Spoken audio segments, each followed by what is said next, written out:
Duka mendalam menyelimuti pangkalan udara Dover, Delaware, Amerika Serikat pada Sabtu lalu. 6 peti jenazah prajurit cadangan Angkatan Darat Amerika Serikat perlahan diturunkan dari perut pesawat angkut militer C-17 di bawah langit kelabu, disambut tangis keluarga yang telah menunggu dengan berat hati. Itulah momen yang tak akan pernah terlupakan saat mereka yang pergi untuk bertugas akhirnya pulang untuk yang terakhir kalinya. Keenam prajurit itu gugur dalam serangan pesawat nirawak atau drone yang dilancarkan oleh Iran di wilayah Kuwait pada 1 Maret 2025. Serangan itu menandai salah satu insiden paling mematikan yang menimpa personel militer Amerika Serikat dalam beberapa tahun terakhir, sekaligus mempertegas eskalasi ketegangan yang kian memanas antara Washington dan Teheran. Presiden Donald Trump, Ibu Negara Melania Trump, serta Wakil Presiden J.D. Vance hadir langsung di pangkalan udara tersebut untuk menyambut kepulangan para prajurit dalam prosesi yang dikenal sebagai Dignified Transfer, upacara pemulangan jenazah militer yang dilakukan dengan penuh kehormatan dan kesakralan. Turut hadir pula sejumlah pejabat militer senior yang berdiri tegap menyaksikan prosesi di bawah langit mendung sore itu. Ketika peti-peti jenazah itu diangkut melintasi landasan pacu, Trump tampak memberikan hormat militer sembari mengenakan topi berwarna putih bertuliskan USA dengan aksara emas, sebuah gestur yang langsung menjadi perhatian publik dan media di seluruh dunia. Militer Amerika Serikat kemudian secara resmi mengidentifikasi ke-6 prajurit yang gugur tersebut. Mereka adalah Mayor Jeffrey O'Brien, Kepala Perwira 3 Robert Marzan, Kapten Cody Hork, Sersan 1 Nicole Amor, Sersan 1 Noah Tiachens, dan Sersan Declan Cody. Namun demikian, untuk nama Robert Marzan, pihak militer menyatakan bahwa meski diyakini ikut gugur dalam serangan tersebut, identifikasi finalnya masih menunggu konfirmasi resmi dari pemeriksa medis forensik. Ke-6 nama itu kini terpatri dalam sejarah kelam konflik Amerika Serikat dengan Iran, konflik yang selama bertahun-tahun berputar dalam lingkaran ketegangan, provokasi, dan aksi balasan yang tak kunjung usai. Mereka adalah wajah nyata dari perang yang kerap hanya menjadi angka statistik di layar televisi. Serangan drone pada 1 Maret itu sendiri disebut sebagai respons Iran atas serangkaian tekanan militer dan sanksi yang dilancarkan Amerika Serikat dalam beberapa pekan sebelumnya. Sumber-sumber keamanan yang dikutip oleh sejumlah media internasional menyebut bahwa drone tersebut diluncurkan dari wilayah yang dikendalikan oleh kelompok proksi Iran, meski Teheran hingga saat ini belum secara terbuka mengakui keterlibatan langsung dalam serangan tersebut. Kuwait, negara kecil di Teluk Persia yang berbatasan langsung dengan Irak, selama ini menjadi salah satu titik strategis kehadiran militer Amerika di kawasan Timur Tengah. Ribuan personel militer AS ditempatkan di sana dalam rangka berbagai operasi dan misi yang berkaitan dengan keamanan regional. Namun kehadiran itu kini semakin rentan di tengah dinamika konflik yang terus berkembang. Bagi keluarga ke-6 prajurit, kabar duka itu datang begitu tiba-tiba dan memilukan. Beberapa anggota keluarga yang hadir di Dover tampak tak mampu menahan air mata ketika peti jenazah orang-orang tercinta mereka diturunkan dengan penuh hormat oleh para personel militer berseragam lengkap. Tidak ada kata-kata yang cukup untuk menggambarkan kesedihan yang tersirat dari wajah-wajah mereka. Sersan 1 Nicole Amor menjadi salah satu nama yang paling banyak dibicarakan publik, mengingat ia adalah satu-satunya perempuan di antara ke-6 korban. Keberaniannya bertugas di wilayah yang penuh resiko mencerminkan betapa militer Amerika Serikat kini semakin inklusif dan betapa perang tidak mengenal batas gender dalam merenggut nyawa. Di Capitol Hill, sejumlah anggota Kongres dari kedua partai menyampaikan bela sungkawa dan penghormatan kepada para prajurit yang gugur.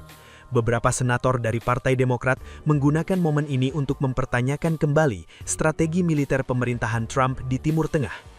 Sementara rekan-rekan mereka dari Partai Republik menekankan perlunya respons tegas terhadap Iran atas serangan yang dianggap sebagai tindakan perang tersebut.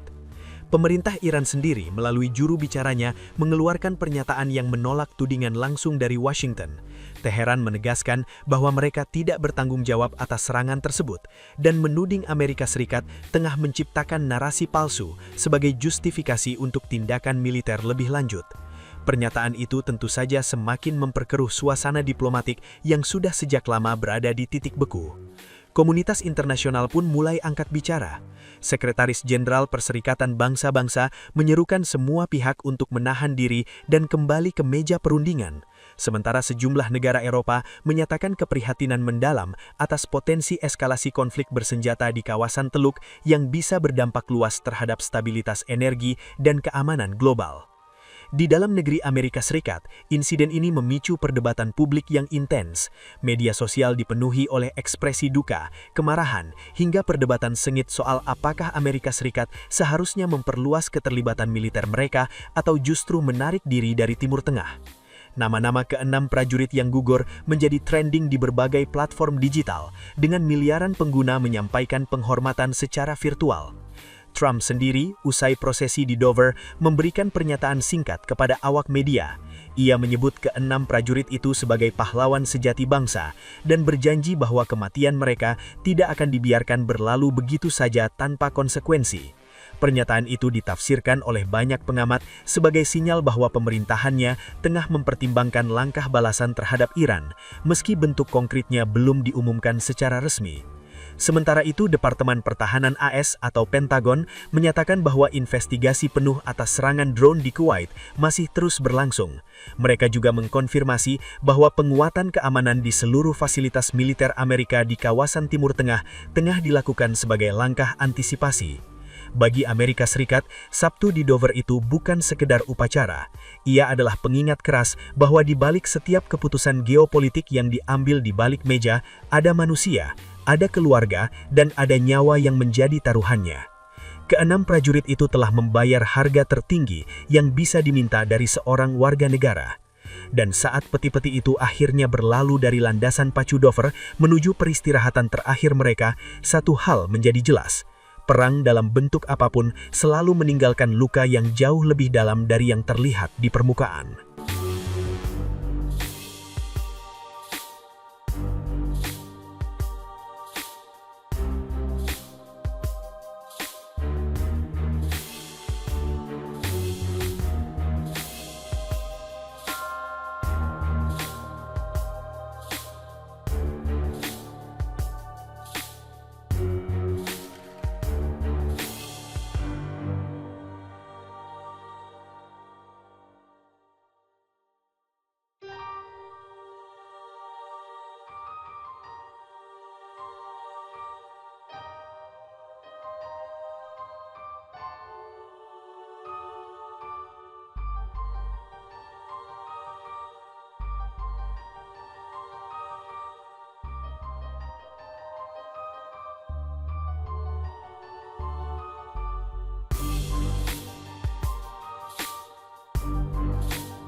Download Tribun X sekarang.